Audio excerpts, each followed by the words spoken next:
Imagine being outnumbered and out-resourced in a major conflict. What strategy would you adopt to survive and even thrive against a powerful invading force? This was the monumental challenge faced by the Confederate States during the American Civil War. Facing a numerically and industrially superior Union, the Confederate strategy was primarily one of defensive attrition, aiming to prolong the war and exhaust the Union's political will to fight, while occasionally launching strategic offensives. This approach stemmed from the Confederacy's inherent disadvantages. They had a smaller population, fewer factories, and less developed infrastructure compared to the Union.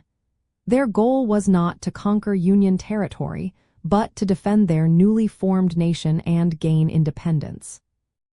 By making the war costly in terms of lives and resources, Confederate leaders hoped to convince the Northern populace that the price of reunification was too high, potentially securing foreign recognition and intervention.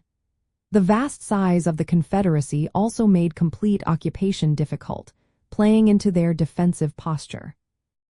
In practice, this often translated into defending key geographic points, particularly Richmond, Virginia, the Confederate capital. Commanders sought to utilize interior lines to concentrate forces quickly against Union advances, minimizing travel distances between their own armies. They also engaged in strategic raiding and maneuver warfare, aiming to disrupt Union supply lines and force their opponents into disadvantageous engagements.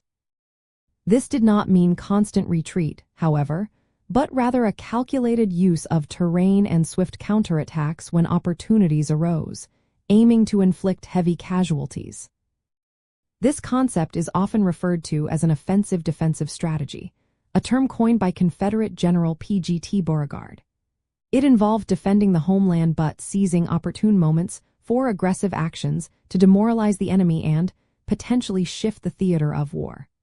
The ultimate objective was to wear down the Union's resolve, allowing the Confederacy to achieve its political goal of independence without having to militarily conquer the North.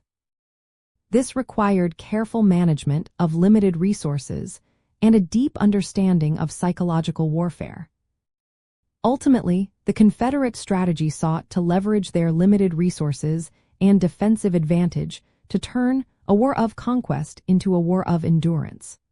Understanding this nuanced approach helps us grasp why the conflict lasted as long as it did and how the Confederacy, despite its disadvantages, managed to pose such a formidable challenge to the Union.